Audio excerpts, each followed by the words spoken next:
이름 때문에 감사할 수 있고, 하나님을 아버지로 모시고 사는 사람은 감사할 수 있고, 이것은 절대적인 영적인 감사임을 우리가 알 수가 있습니다. 어떤 좋으면 감사하고 어려워지면 불평하는 것이 아니라 항상 감사할 수 있고, 모든 일에 감사할 수 있는 것이 예수님, 하나님 때문에, 예수님을 온전히 믿고 영접하고 살면 감사할 일들이 너무 많고, 또 그 믿음으로 살면 감사할 수밖에 없는, 그래서 감사가 넘치는 삶을 살게 될 줄로 믿습니다. 우리가 지난주 이제 예수님께서 권위에 대한 질문을, 도전을 받습니다. 네가 무슨 권세로, 무슨 권위로 이런 일을 하느냐, 말씀을 가르치고 성전 청결 작업을 하고 병자를 고치고 하는 일이 누구의 권세로부터 시작됐냐 물었을 때 예수님께서 대답하지 않고 그들에게 세례 요한의 권위가 어디에서부터 왔냐 그렇게 물어봤죠. 그리고 이제 지난주에 두 아들, 포도원에서 일하는 두 아들의 비유를 통해서 말씀을 드렸습니다. 우리가 권위, 그것은 하나님께서 주시는 것이고, 권위는 하나님은 권위 자체이시다. 하나님이 권위를 주신 것은, 또 권위를 갖고 역사하시는 것은 이 세상을 질서 있게 평화롭게 잘 인도하기 위해서 권위를 사용하신다. 그래서 권위를 받은 사람들은 왕이나 가장이나 교회의 영적 지도자들은 하나님께서 원하시는 하나님의 마음으로 잘 질서가 지켜지고 운영되어질 수 있도록 그 권위를 사용해야 된다 말씀을 드렸습니다. 그리고 모든 사람들은 그 권위에 복종해야 된다. 그래야 질서 있는 그러한 사회, 가정, 또 교회가 되어질 수 있기 때문인 것이죠. 권위에 도전하는 것은 하나님께 도전하는 것이다. 그렇게 말씀드렸습니다. 그리고 포도원에 가서 일하라고 하는 두 아들의 비유를 통해서는 그 권위에 순종한 아들이 누구냐, 아버지에게 순종한 아들이 누구냐, 누구였죠? 첫째 아들, 둘째 아들, 누구였죠? 둘째 아들이죠. 그렇지만은 첫째 아들은 간다고 철떡같이 대답은 했지만 가지 않고, 둘째는 못 간다고 그랬다가 뉘우치고 돌아가서 다시 아버지가 시킨 그 아버지의 포도원에 가서 일을 하게 되었다. 처음부터 예하고 갔으면 더 좋았을 텐데, 또 큰아들은 예하고 그냥 그 말씀대로 갔으면 좋았을 텐데 예해놓고 말만 하고 안 하는 그런 큰아들, 유대인들이라고 말씀을 드렸죠. 그리고 이방인들은 처음에는 아니요, 몰라요, 몰랐다가 나중에 깨닫고 보니까 예수님이 그리스도이시고 예수님이 구주이심을 깨닫고 늦게라도 회개하고 예수님께 돌아온 그 사람들, 그 아들들이 바로 이방인인 저와 여러분들이죠. 우리는 처음부터 하나님을 섬긴 게 아니고 다른 신을 섬기다가, 우상을 섬기다가 나중에 깨닫고 복음을 듣고 돌아온 사람들이라는 것입니다. 그러니까 누가 더 아버지의 뜻대로 행한 자냐, 나중에 뉘우치고 돌아온 아들이 아버지의 뜻대로 했다. 세리와 창기들은 처음에는 죄짓고 그렇게 손가락질 받고 살았지만 나중에 예수님 만나고 나니까 그게 죄인 줄 깨닫고 예수님께 돌아오게 되었고, 그들이 하나님 나라 들어갈 수 있는 그런 사람들이 되었다는 것을 말씀하고 있는 것이죠.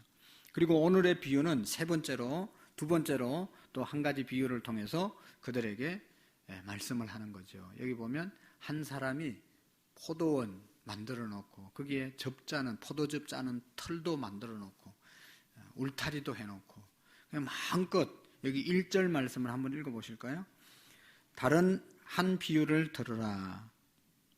한 집 주인이 포도원을 만들어 산 울타리로 두르고 거기에 접자는 틀을 만들고 망대를 짓고 농부들에게 새로 주고 타국에 갔더니. 다 읽었습니까? 네. 속으로 읽었나 봐요. 이렇게 다 농부들에게 포도 농사 지어서 접을 짜서 이렇게 할 수 있도록 망대도 지어 울타리도 하고 기계도 만들어주고 다 하고 농부들에게 새를 주고 이제 타국으로 떠났습니다. 그리고 이제 얼마 시간이 지나서 가을에 추수할 때 농부들이 농사 지은 것을 추수한 것 싹쓸 받기 위해서 자기가 데리고 있던 종을 농부들에게 보내잖아요. 그런데 어떻게 했습니까? 그 종을 한 사람은, 자 여기 보세요. 농부들에게 보내니 36절 35절 농부들이 종을 잡아 하나는 심히 때리고 하나는 어떻게 했어요? 죽이고 하나는 돌로 쳐고 다시 또 종들을 처음보다 많이 보내니 그들에게도 그렇게 하였는지라. 어떻게 했다는 것이죠? 돌로 치고 내쫓고 죽이고 주인이 새 받아오라고 보내는 종들마다 다 죽이고 내쫓고 새를 안 줬다는 것이죠. 그래서 주인이 너무 화가 나고 괘씸해서 다 농사 지을 수 있는 모든 것을 다 갖추어 주고 갔는데도 그거 하나 안 주려고 다 종들을 그렇게 죽이는 얼마나 괘씸합니까? 그래가지고 이제 자기의 상속자 아들을 보내잖아요. 아들을 보내면 아들은 곧 아버지나 마찬가지인 권위를 가진 사람이니까 아들은 받아주겠지 하고 아들을 보냈는데 아들까지 어떻게 했어요? 야, 이 아들을 죽이면 아들에게 갈 상속자가 없어졌으니까 이 모든 재산이 우리 것이 될 것이다. 그래서 아들까지 죽였다 하는 그런 얘기죠. 그래서 물어보는 겁니다. 너희들이 한번 생각해봐라. 주인이 농부들에게 돌아오면 어떻게 하겠냐 물어보잖아요. 그렇게 죽이고 아들까지 죽인 그 농부들을 어떻게 하겠냐? 어떻게 하겠다고 그랬어요? 싹 빼앗아서 착한 다른 농부에게 주지 않겠냐? 다 빼앗아 가지 않겠냐? 그런 얘기를 하는 겁니다. 그러면서 이제 42절에 있는 말씀을 예수님께서 이제 교훈으로 주고 있는 그런 내용이 오늘 본문의 내용이죠. 자, 예수님이 비유로 말씀을 하실 때 이 비유는 다 이제 그 뜻이 따로 있는 것이죠. 여기 첫 번째로 포도원 주인은 누구를 비유한 것이죠?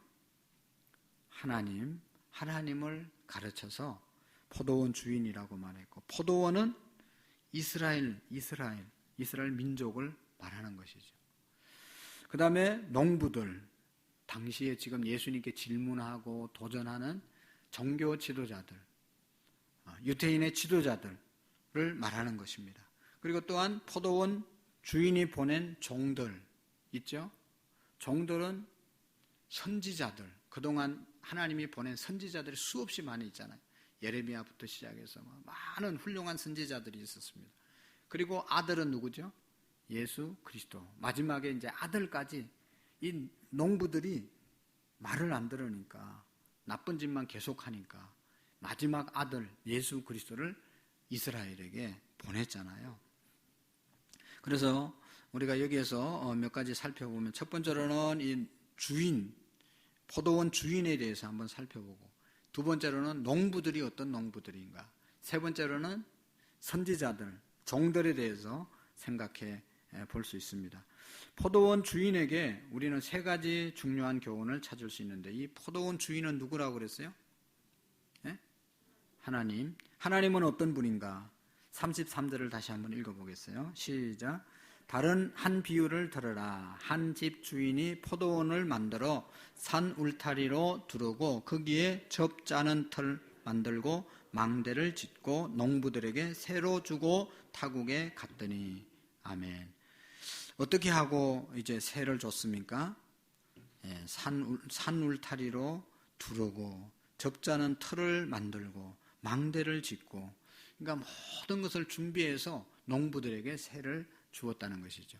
땅만 주면서 너희들이 다 이렇게 일구어라 그게 아니고 다 만들어 놓고 울타리도 만들어 놓고 접자는 틀도 만들어 놓고 망대 이렇게 다 포도원을 허는 어떤 사람들이 들어오면 또 짐승들이 들어오면 지킬 수 있는 망대까지 지어주고 이제 너희들이 이것을 하라고 말씀을 하는 겁니다. 주인은 농부를 그만큼 사랑하고 농부들을 그만큼 신뢰한 그러한 농부의 주인의 모습을 볼 수 있습니다. 포도원 주인의 모습을 볼 수가 있습니다. 그러니까 우리 하나님께서는 우리 인간들이 살 수 있는 모든 조건을 다 갖추어 주시고 우리에게 위임해 주시고 우리를 사랑하셨다는 것이죠. 하나님께서 사람들이 먹고 살 수 있도록 모든 것을 해 주었습니다. 하나님이 얼마나 자상하고 하나님이 얼마나 세심한 분인지를 우리가 깨닫게 됩니다. 하나님이 인간을 사랑하시고 인간을 배려하시고 인간을 구원하려고 하는 그런 마음이 하나님의 마음입니다.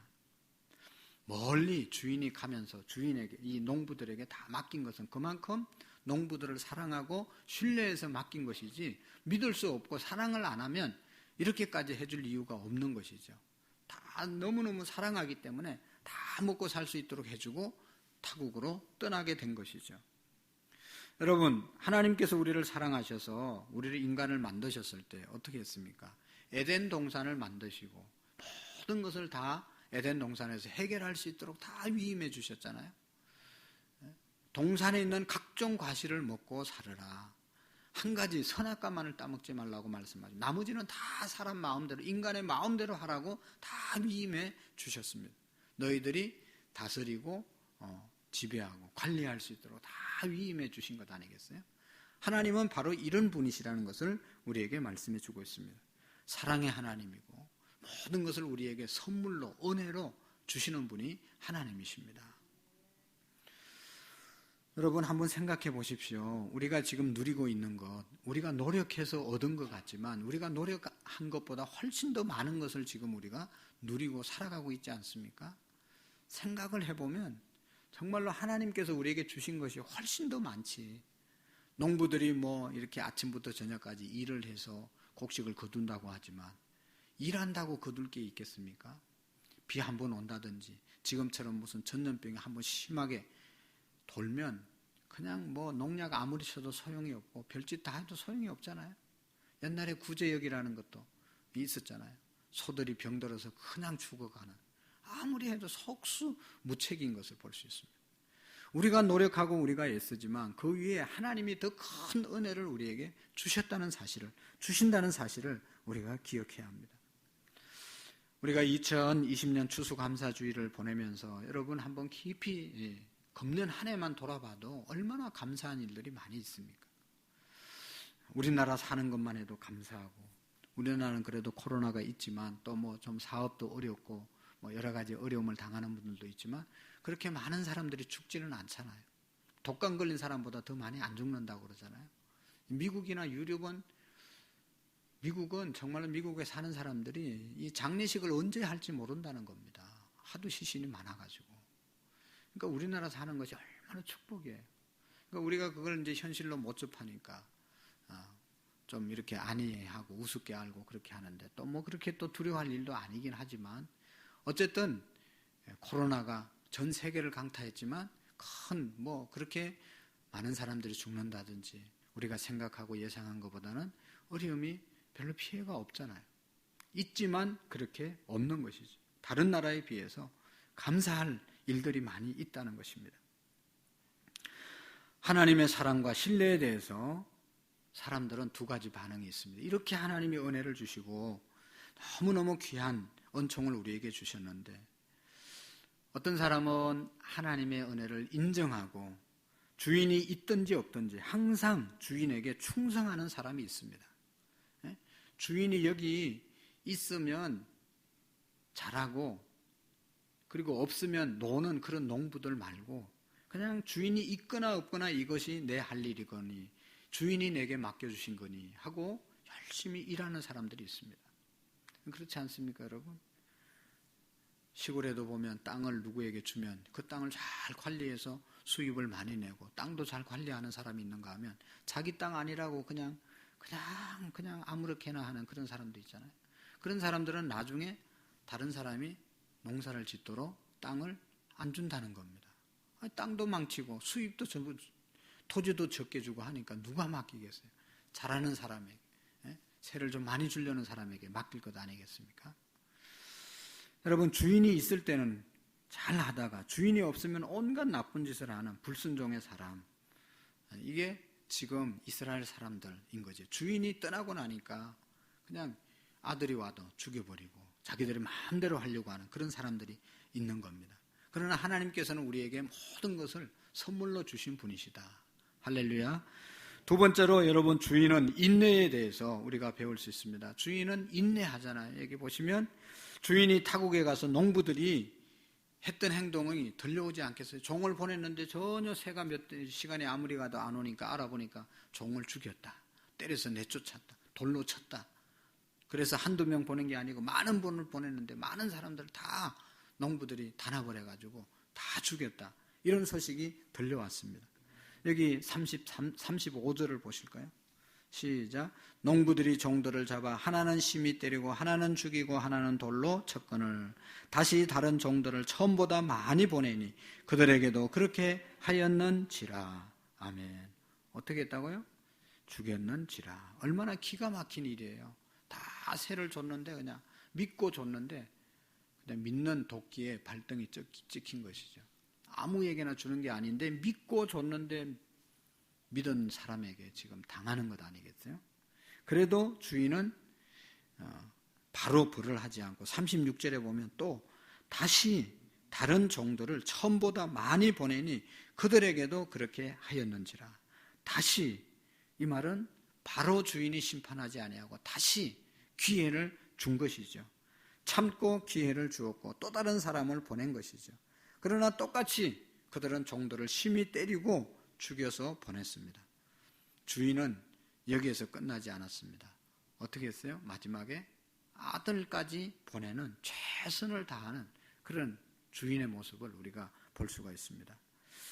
37절, 38절 한번 읽어볼까요? 시작. 후에 자기 아들을 보내매 이르되 그들이 내 아들을 촌대하리라 하였더니 농부들이 그 아들을 보고 서로 말하되 이는 상속자니 자 죽이고 그 유산을 차지하자 하고. 아멘. 이에 잡아 포도원 밖에 내쫓아 죽였니라. 야, 참 대단한 것 아니겠어요? 어떻게 그럴 수 있겠죠? 네? 아니 그래도 한 몇 번 하다가 이게 계속 오면 아이고 안 되겠다 이러면 안 되지 하고, 아니 주인의 아들이 왔으면 그래도 좀 깨닫고 그 좀 받아주고 이렇게 했어야 되는 것 아니겠어요? 조금 준다든지 이래야지 아들까지 죽여버리고 내던지고 죽여서 우리가 도저히 이해할 수가 없는 것이죠. 그럼에도 불구하고 주인은, 하나님은 인내하게 되는 것을 볼 수 있습니다. 하나님이 얼마나 기다리십니까? 자기 아들을 십자가에 못 박아 죽이기까지 하나님은 기다리셨습니다. 이것이 하나님의 사랑이죠. 하나님은 우리를 신뢰하고 기다리시는 겁니다. 오늘도 우리에 대해서 오래 참고 기다리심을 믿으시기를 바랍니다. 하나님은 인내해 주시고 우리가 돌아오기를 지금도 기다리고 계시는 겁니다. 죄에 대해서 참아주시는 분이 우리 하나님이심을 믿으시기를 바랍니다. 정말로 우리가 옛날에 죄 지었을 때 예수님 믿고 예수님 안 믿고 죄 지었을 때 하나님이 심판했으면 예수님 믿지 못하고 지옥 갔을 텐데 회개할 수 있는 기회를 주시고 또 우리가 지금도 계속해서 하나님 앞에 회개할 수 있는 기회를 하나님이 주시는 것 아니겠어요? 그러나 우리가 깨달아야 됩니다. 주인은 그렇게 인내하시지만 마지막까지 회개하지 않는 자에 대해서는, 악한 농부에 대해서는 분노와 심판을 하시는 모습을 여기에서 볼 수 있잖아요. 41절 말씀, 42절 말씀 한번 읽어보실까요? 시작. 그들이 말하되 악한 자들을 진멸하고 포도원은 제때 열매를 바칠 만한 다른 농부들에게 세를 줄지어다. 성경에 건축자들이 버린 돌이 모퉁이의 머릿돌이 되었나니 이것은 주로 말미암아 된 것이 아니 우리의 눈에 함을 읽어본 일이 없느냐. 아멘. 이제 40절에 보면 그러면 이제 39절에 잡아 포도원 밖에 내쫓아 죽였느니라. 그러면 포도원 주인이 올 때 농부들은 어떻게 하겠느냐? 어떻게 한다고 그랬어요? 빼앗아서 진멸하고 다른 농부에게 새로 줄지니라. 다른 사람에게 주지 않겠느냐. 그렇게 말씀하고 있죠. 결국은 주인이 돌아와서 악한 농부들을 다 심판한다는 것이, 진멸한다는 것이죠. 사랑하는 성도 여러분, 최후의 심판이 있음을 믿으십니까? 최후의 심판이 있음을 믿으십니까?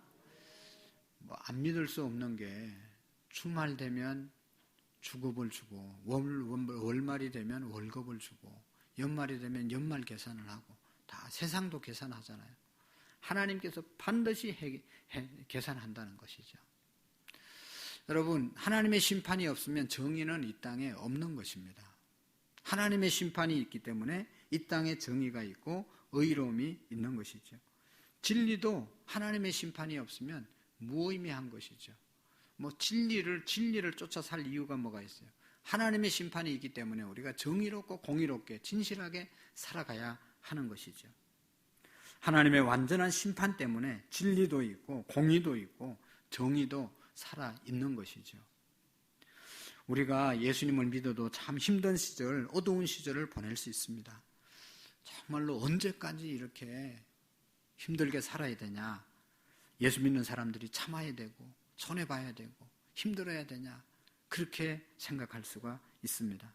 정말로 예수님을 바로 믿다가 핍박을 당해도 우리는 당해야 됩니다.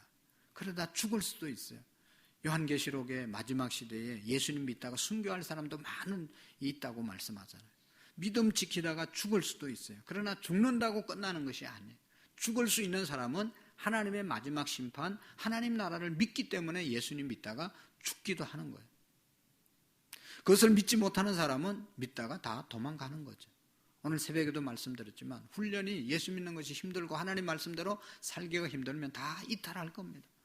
태릉 선수촌에서 올림픽 준비하다 힘들다고 나가는 그런 선수들처럼 교회 안에서 이제 마지막 시대가 되면 예수 믿는 사람 666표를 주려고 사탄이 역사하면 다 도망가는 사람들이 많을 것이라고 말씀합니다. 마지막까지 그 말씀을 지키고 예수 그리스도와 함께 동행하는 사람만이 구원을 받는다는 것이죠.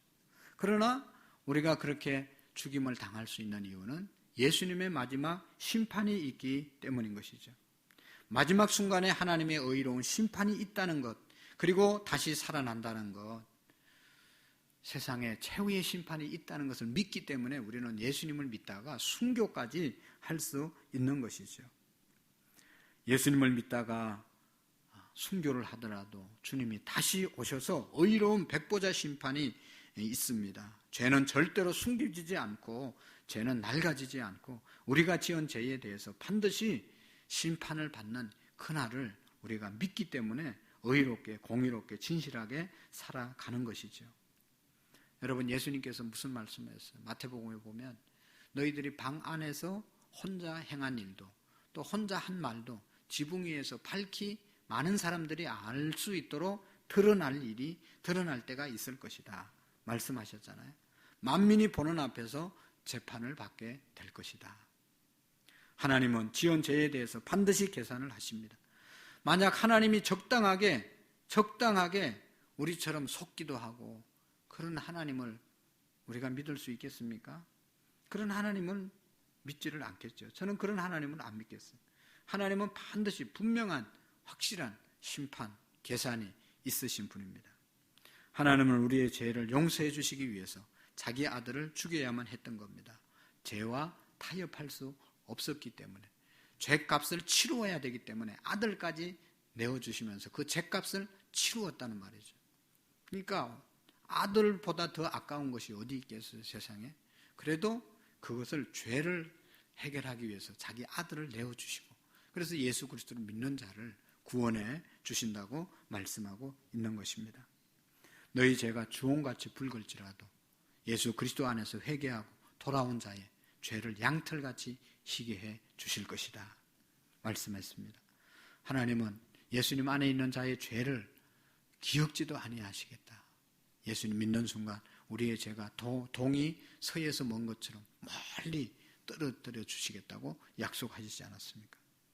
그러니까 하나님은 마지막에 심판하실 하나님, 예수 그리스도 안에서 용서를 주시는 하나님이심을 우리에게 여기에서 보여주고 있는 것이죠. 그 다음에 여기 보면 두 번째 농부에 대해서 우리가 생각해 보면 농부들은 어떤 농부들입니까? 어떤 농부들인 것 같습니까? 아주 배은망덕한 그런 농부들이죠. 주인이 다 주인 것 줬는데 땅도 주고 농사 지을 수 있는 모든 여건을 다 허락해 줬는데, 아니 그거 좀 세를 주면 될 텐데 그냥 종들을 죽이고 주인 아들까지 죽이는 배은망덕한 사람, 순종보다는 불순종, 은혜보다는 배은망덕한 태도를 취한 사람들이 농부들이죠. 주인이 있을 때는 잘했는데, 그래서 주인이 믿고 맡기고 갔는데 주인이 타국에 가니까 눈에 안 보인다고 자기들은 마음대로 한 것이죠. 눈에 안 보인다고, 하나님이 눈에 안 보인다고 없는 것처럼 자기 마음대로 사는 것이죠. 주인이 보낸 선지자 종들 다 자기들의 마음대로 때리고 죽이고 돌로 치고 이렇게 한 것이죠. 주인이 안 보인다고. 불순종과 반항과 불복종의 태도가 그들에게 있었던 것이죠. 특별한 이유도 없이 2번이나 종들을 죽이고 구타하고 돌로 쳤습니다. 아마도 처음부터 사람들이 그렇게 악하지는 않았을 수도 있어요. 그러나 한 번 종을 때려 죽였는데 또 오고 또 뭐 돌로 쳐서 돌라보는데 뭐 또 오고, 그리고 주인이 계속 참아주니까 계속 이렇게 나쁜 짓을 주인에 대해서 반기를 들은 것이죠. 37절 39절을 한번 읽어보실까요? 시작. 후에 자기 아들을 보내어 이르되 그들이 내 아들은 존대하리라 하였더니 농부들이 그 아들을 보고 서로 말하되 이는 상속자니 자 죽이고 그 유산을 차지하자 하고 이에 잡아 포도원 밖에 내쫓아 죽였느니라. 아멘.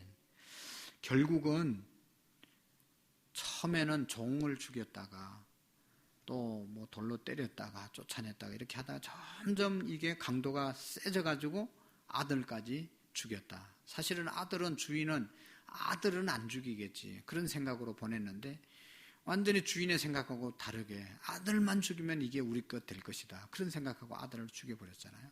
처음에는 이렇게까지 아들까지 처음부터 죽이자 그런 생각은 안 했잖아요. 근데 하다 보니까 아들까지 죽이게 된 것입니다. 그런 것이죠. 악은 점점 악을 낳는 것이죠. 작은 죄는 큰 죄를 낳습니다. 처음부터 살인하려고 하는 의도를 가지고 사람을 죽이는 사람 별로 없겠죠.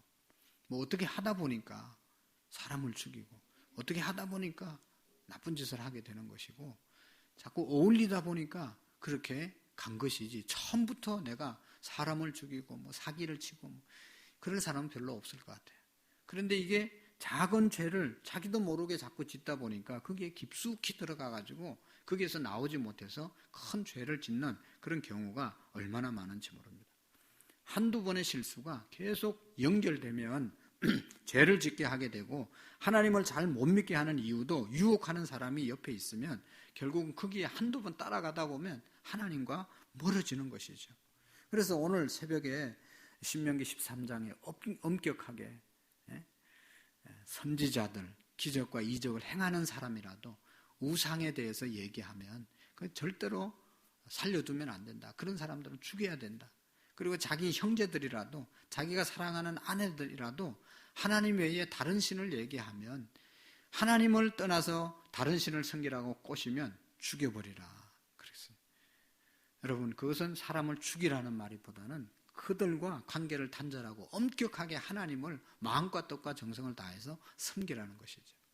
그 하나님은 그들을 출애굽시킨 구원시킨 하나님이기 때문에 다른 나라에 가서 가나안 땅에 가서 살더라도 절대로 거기에서 섬기는 신을 따라가서는 안 된다. 세상 풍조를 따라가서는 안 된다. 그것을 엄격하게 엄하게 말씀하신 내용이 신명기 13장에 나오고 있습니다. 여러분 죄는 이렇게 점점 우리를 끌고 가는 거예요. 처음엔 종 죽이다가 그 떼거리로 간 종들도 다 죽이고 마지막에 아들까지 죽이는 그것이 바로 이 농부들 악의 속성이거든요. 오늘 우리는 죄를 끊어야 됩니다. 어디에서 끊어야 돼요? 오늘 이 자리에서 끊어야 되는 겁니다. 교회에 나오는 사람들 중에 악한 농부들처럼 악의 노예가 되어서 끊임없이 괴로워하는 성도들도 있습니다. 순간적으로 악을 선택했다가 괴로워하다 깨닫고 회개하는 사람도 있습니다. 그러다가 또 사탄의 종로로 타는 사람도 있습니다. 여러분 어떻게 해서든지 우리가 이 사탄의 죄악의 놀이감감이 되지 않도록 늘 깨어 있어야 되는 것이죠. 사탄이 어떤 유혹을 하더라도 우리는 절대로 넘어가서는 안 되는 것입니다. 여러분 농부들이 여기에서 한 가지 더 배울 수 있는 것은 그가 회개하지 못하면 심판의 자리까지 갈 수밖에 없다는 것입니다. 회개할 수 있는 기회가 있었는데 하나님이 기다려 주셨는데 주인이 기다리고 다른 종들을 계속 보냈는데 회개하지 않은 마지막에는 다 빼앗고 진멸하는 그런 하나님의 심판이 있다는 것을 우리가 기억하고 마지막 순간까지 회개하지 못하는 그런 불행한 농부가 돼서는 안 된다는 것이죠. 어떤 죄를 짓고도 그냥 괜찮겠지라고 착각하면 안 됩니다. 하나님 앞에 모든 것을 회개하지 않으면 심판대까지 가게 되는 것이고, 지금 끊지 않으면 그때도 끊을 수가 없는 계속해서 비극의 주인공이 되어질 수밖에 없는 것이죠. 여러분, 용서하지 못한 마음들, 시기하고 질투하는 마음들, 불평하고 불만하는 마음들, 게으르고 나태한 마음들, 하나님에 대해서 온전히 신뢰하지 못하고 기도에 깨어있지 못하는 그런 마음들, 여러분 우리가 회개해야 합니다. 거기에 계속 붙잡혀 있으면 우리는 계속해서 악한 농부로 전락할 수밖에 없는 것이죠. 자, 45절 46절을 보십시오. 시작. 대제사장들과 바리새인들이 예수의 비유를 듣고 자기들을 가리켜 말씀하신 줄로 알고 잡고자 하나 무리가를 무서워하니 이는 그들이 예수를 선지자로 알미었더라. 아멘. 듣는 사람들이 너희들이 악한 농부나 마찬가지다, 자기들인 줄 알았다고 그랬잖아요, 여기. 근데 어떻게 했어요? 회개했어요? 대제사장들과 바리새인들이 예수의 비유를 듣고 어떻게 했어요? 자기들을 가르쳐 말씀하신 줄 알고. 할렐루야. 알기는 참 잘 알아요. 이거 나한테 하는 말이구나. 오늘 목사님이 어떻게 내 얘기를 하지? 이런 분들 있을 수 있잖아요. 근데 본인의 얘기를 하는 게 아니고 하나님의 말씀을 하는 거잖아요. 그럼 어떻게 해야 됩니까? 알고 회개해야 되잖아요. 그런데 이 사람들은 어떻게 했어요? 알고. 46절. 잡고자 하나 무리를 무서워하여 이는 그들이 예수를 선지자로 알미었더라. 알기는 했지만 예수님 저거 더 죽여야 되겠다, 진짜로 죽여야 되겠다, 그런 마음을 가진 것 아니겠어요? 회개해야 되는데, 회개해야 된다는 생각은 있는데 회개할 것을 알고 있으면서 행동은 더 죄를 짓는 그런 결과로 지금 나타나고 있지 않습니까? 항상 두 종류의 사람들이 있죠. 회개할 수 있는 기회에 왔을 때 회개하는 사람이 있고 회개 안 하고 끝까지 가는 사람이 있잖아요. 예수님 십자가 질 때 양편의 강도가, 한 사람은 두 사람이 달렸잖아요. 한 사람은 네가 하나님의 아들이면 너도 내려오고 우리도 좀 내려오게 해달라, 그렇게 조롱했습니다. 근데 한 사람은 어떻게 했어요? 우리는 당연히 잘못해서 여기에서 죽어야 되지만 당신은 죄가 없습니다.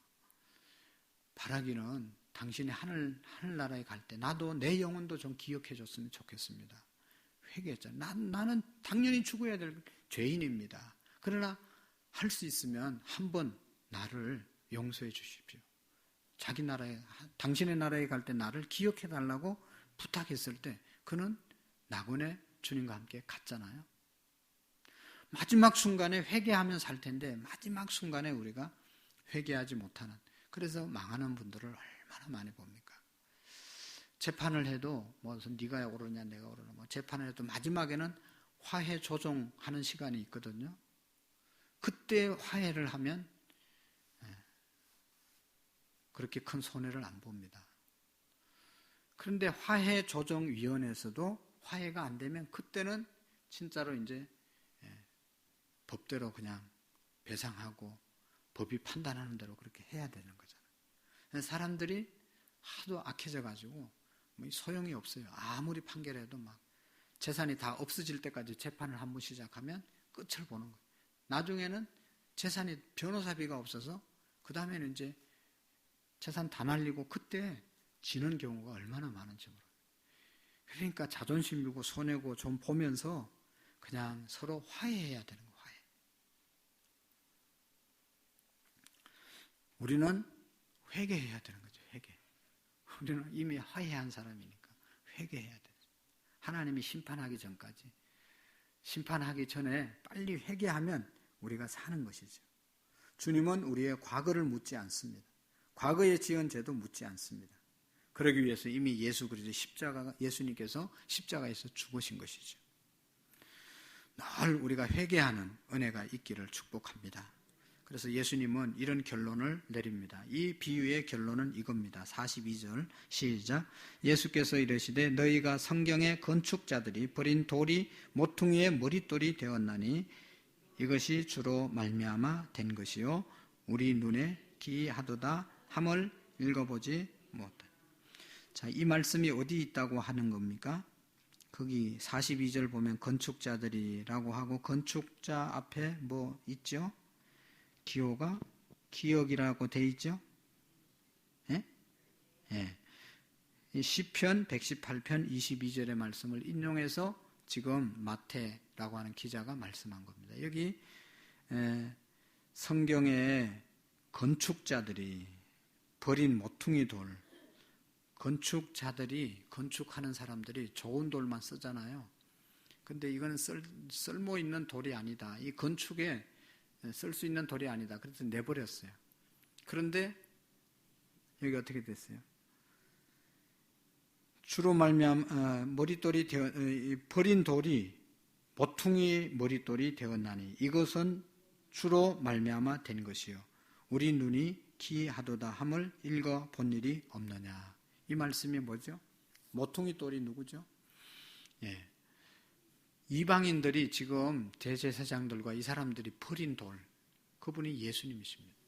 이건 뭐 예수님은 아니다 하고 내버렸는데 나중에 보니까 예수님이 하나님의 아들이고 예수님을 통해서 하나님의 나라를 이 땅에 하나님께서 이루어 가시는 것이죠.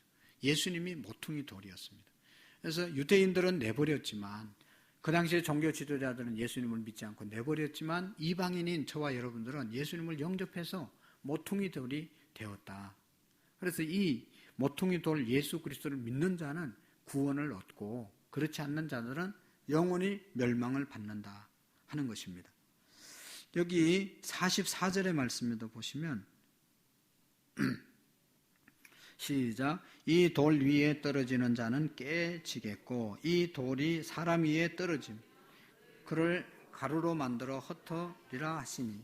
아멘. 이게 뭐 이해가 잘 안 되는 말씀일 수 있죠.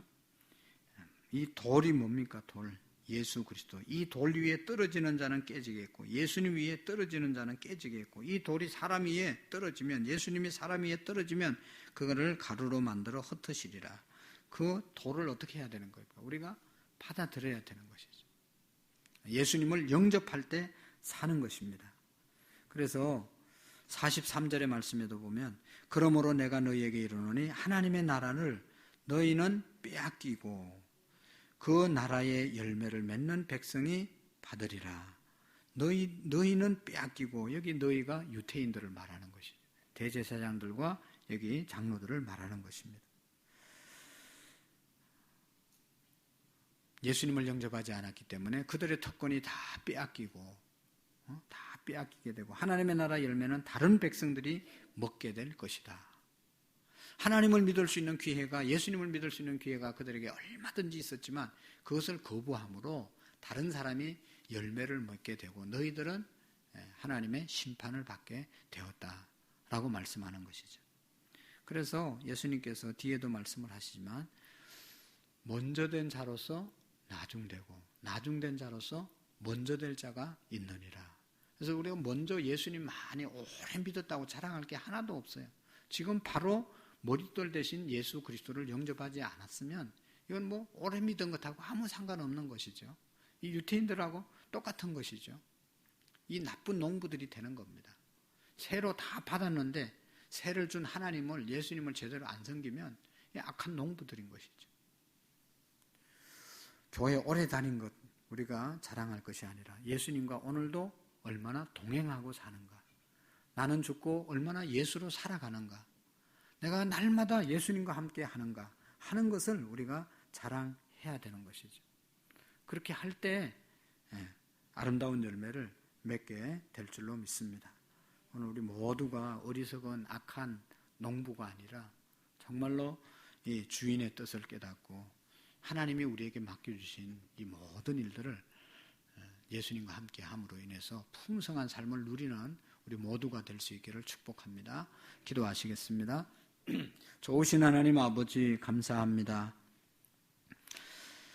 하나님의 심정, 포도원 주인의 마음을 우리가 이해하고 정말로 하나님이 보낸 예수 그리스도를 마음속에 구주로 영접하고 주님과 늘 동행하며 하나님 아버지의 마음으로 살아가는 우리 모두가 되게 해 주옵소서. 입술로만 주님을 찾는 것이 아니라 정말로 우리의 마음 깊숙한 아버지 하나님을 섬기는 우리의 삶이 되게 해 주옵시고 주님께 모든 것을 드리며 주님의 일들을 함께 해가는 은혜가 있도록 도와주시옵소서. 예수님의 이름으로 기도하옵나이다. 아멘.